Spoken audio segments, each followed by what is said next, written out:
Olá, pessoal, sejam muito bem-vindos, muito bem-vindas nesse nosso bate-papo em relação à legislação dos integrais que foi estabelecida pela Anvisa por meio da RDC número 712 de 2022. Antes de iniciarmos esse nosso bate-papo, eu gostaria de me apresentar. Meu nome é Braiane, eu sou engenheira de alimentos, eu sou técnica em química e possuo pós-graduação em gestão da qualidade. Eu atuei durante 4 anos na indústria de alimentos, no controle de qualidade, no qual uma das minhas atribuições era o processo de regulatórios. Então, esse processo de regulatórios era validar se a legislação estava vigente ou não, se a indústria atendia ou não os seus pré-requisitos, quais eram as alterações, quais eram as modificações e todo esse processo de controle. Então, dessa forma, eu vou trazer tudo o que eu sei para vocês em relação à legislação dos produtos integrais. Então, pessoal, primeiro de tudo, a gente tem que definir, né? Tem que definir o que é essa legislação, o que ela se trata, o que ela traz. Então, ela traz sobre os requisitos de composição e rotulagem dos alimentos, contendo cereais e pseudocereais para classificação e identificação como integral e para destaque da presença de ingredientes integrais. Então, pessoal, isso é novidade, porque agora a gente vai ter uma legislação que está regulamentando os ingredientes integrais, certo? Então, isso por quê? Né? Então, vai ter uma maior comunicação entre indústria, serviço de alimentação e o seu consumidor, com informações mais claras e mais objetivas, o que vai facilitar na hora da compra dos consumidores também. E, pessoal, quando a gente lê essa definição, quando eu li essa definição a primeira vez, o que me chamou a atenção foi a palavra pseudocereais. Então, o que é um pseudocereal? É um pseudocereal, é não pertencente à família dos cereais, das gramíneas, mas por produzirem sementes ricas em amido, eles foram denominados de pseudocereais. Então, eles não pertencem à família dos cereais, mas por eles terem essa característica de produzirem sementes ricas em amido, eles foram denominados de pseudocereais. Os mais conhecidos são amaranto, quinoa e trigo sarraceno. Pessoal, peço muita atenção para vocês nesse slide, que é em relação à anatomia do cereal. Então, aqui que está o diferencial. A partir do momento que a gente fixa essa informação, tudo fica mais claro e facilita os processos mais para frente. Então, o que acontece? O cereal integral, ele é composto de farelo, que é a sua casca, o endosperma, que é a sua farinha, e o germe, que é rico em óleo. Já o cereal refinado, nesse exemplo, é só endosperma. Então, o que acontece? O cereal integral, pessoal, ele sempre vai ter essas 3 partes: o farelo, o endosperma e o germe. Ou seja, isso é uma cariópse intacta, ou seja, um grão intacto, com todas as suas características e composições.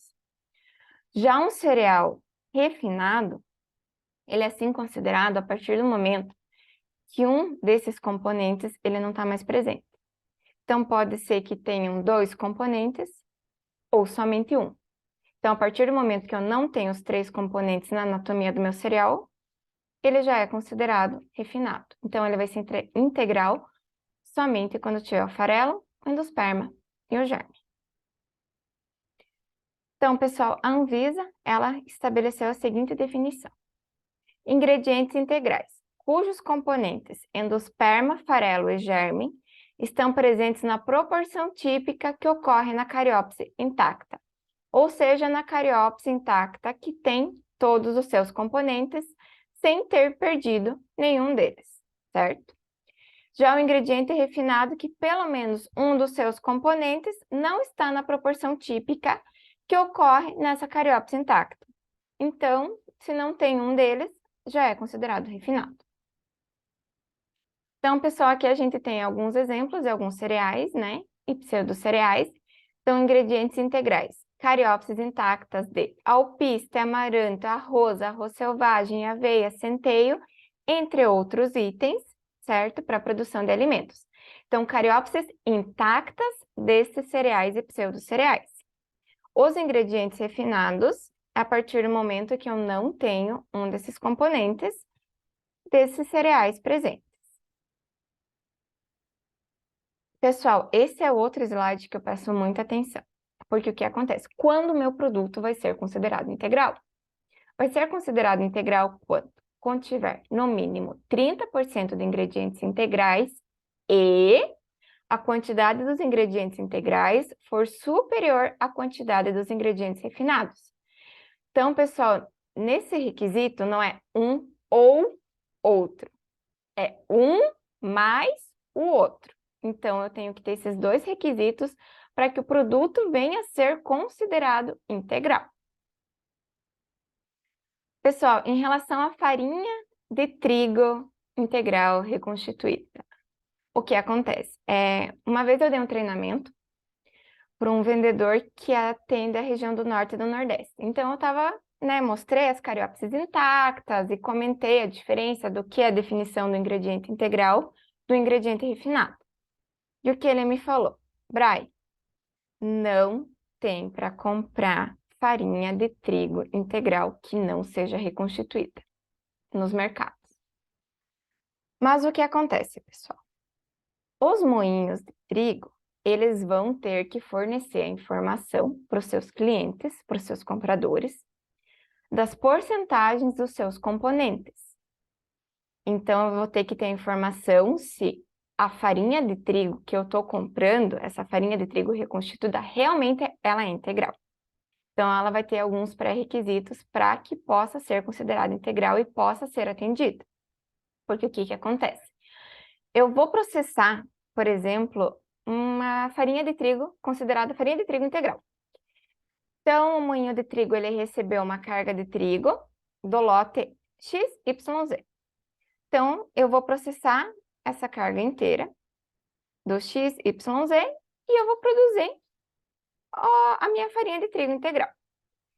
Já o moinho que vai fazer a farinha de trigo integral reconstituída, ele vai ter adição do endosperma XY, do farelo AB e do germe CD. Então, não vai ser do mesmo grão, do mesmo componente, certo?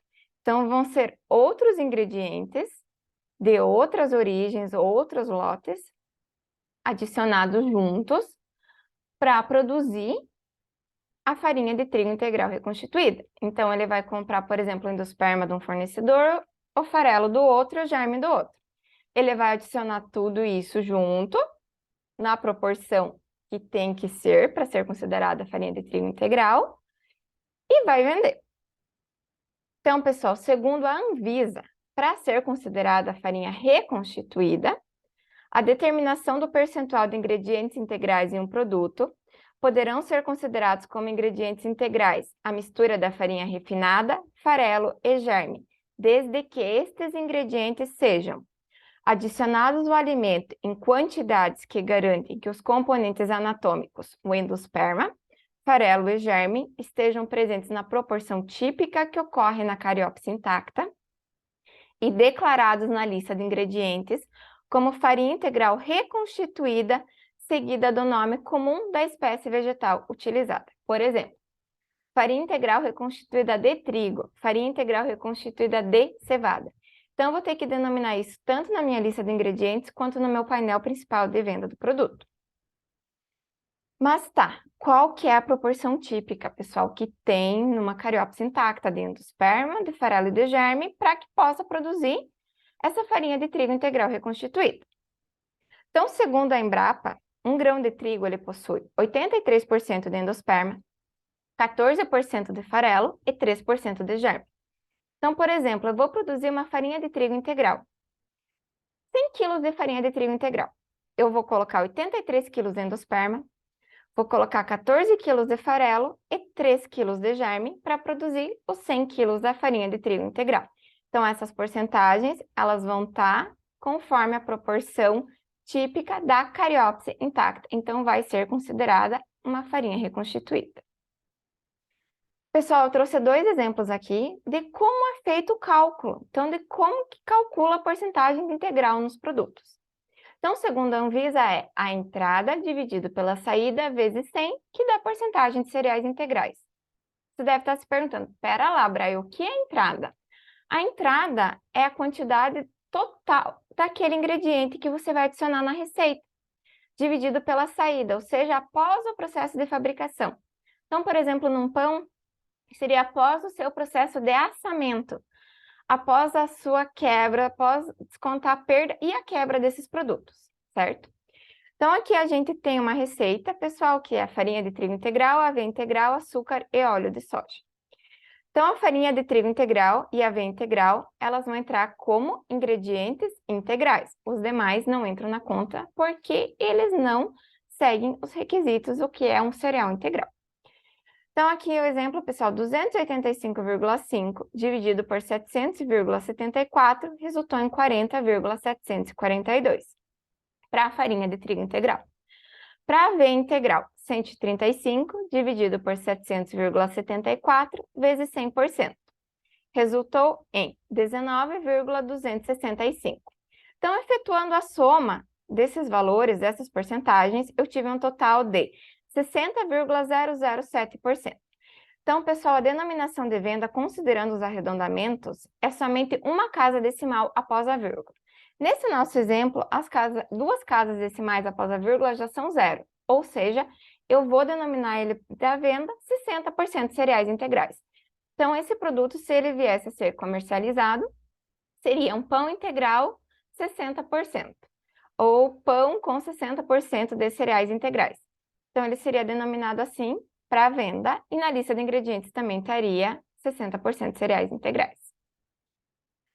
Já no exemplo 2, né, de porcentagem do cálculo integral, a gente tem farinha de trigo integral, centeio integral, glúten de trigo, açúcar e margarina. Aqui, pessoal, tem uma dúvida que surge muito. Tá, e o glúten? O glúten entra no cálculo de ingredientes integrais?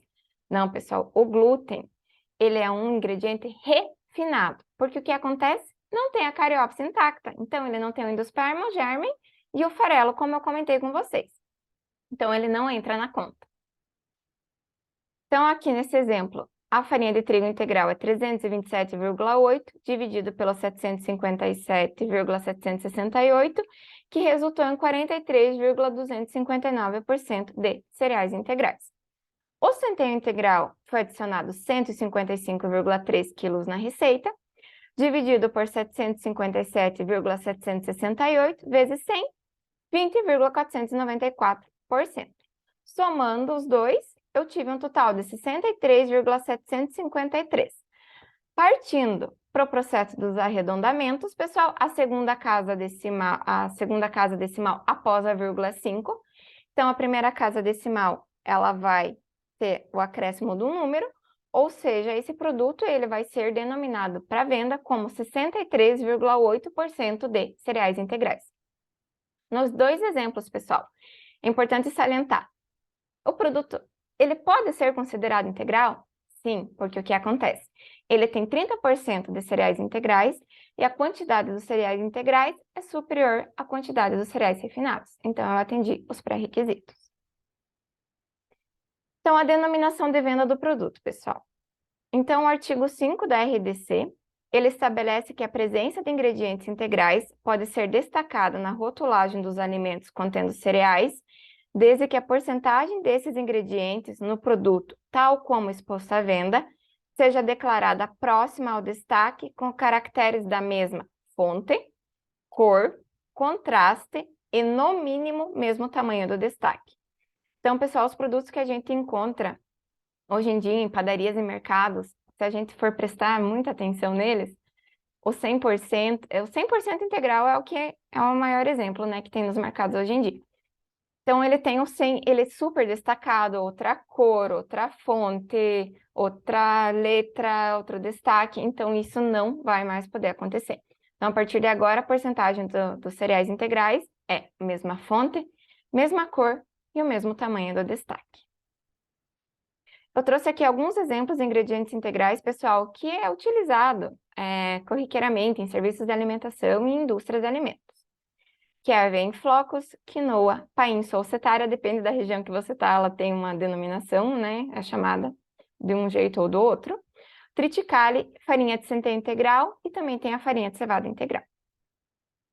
Pessoal, a gente tem que se atentar muito aos limites. Então, essa legislação dos integrais, da 712 de 2022, ela estabeleceu uma data limite para adequação desses produtos para venda.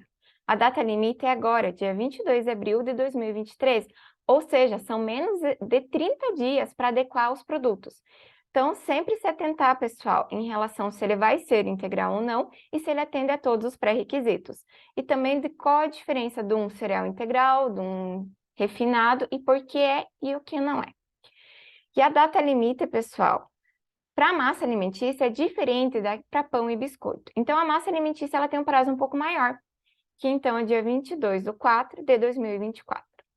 Os produtos fabricados até a data limite poderão ser comercializados até o fim do seu prazo de validade. Mas é importante salientar que o produto fabricado após a data limite, ele já deve estar adequado à nova legislação. Mas você deve estar se perguntando, tá, qual a intenção dessa nova legislação? Então, é a maior comunicação entre cliente e indústria, atender às exigências do mercado, de um consumidor cada vez mais exigente e também o processo de transparência.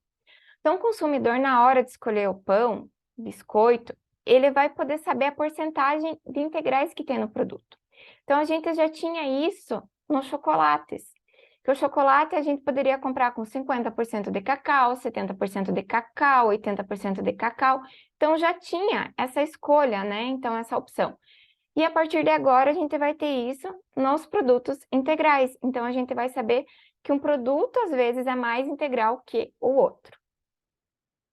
E vai facilitar na escolha dos consumidores. Pessoal, qual que é o impacto nos produtos? Então, eu trouxe aqui exemplo de 3 grandes fabricantes de pães, que a gente pode analisar como eles eram apresentados no mercado antes de ter a entrada dessa legislação. E que após o dia 22/4, eles não vão poder mais ser fabricados e comercializados com esse rótulo, com essa denominação de venda. Então aqui, pessoal, a gente pode perceber que eu comentei com vocês do 100%. Então, está em outra fonte, está em outra cor e ele está destacando muito. E a partir de agora, não, vai ser padronizado. Você também pode estar se perguntando, que nem nesse exemplo aqui, de girassol e castanha. Tá, mas como eu vou denominar esse produto agora? Então, vamos dizer que esse produto tem 65% de cereais integrais. Então, ele vai ser denominado para venda como pão integral 65% com girassol e castanha. Então, tem bem certinho como que ele vai poder ser denominado para venda. Muito obrigada pela atenção de vocês. Qualquer dúvida, estou à disposição. Vocês encontram demais informações em relação ao controle de qualidade no meu Instagram, @braianeburrali, e qualquer dúvida vocês podem estar entrando em contato comigo via e-mail. Muito obrigada, pessoal. Até mais.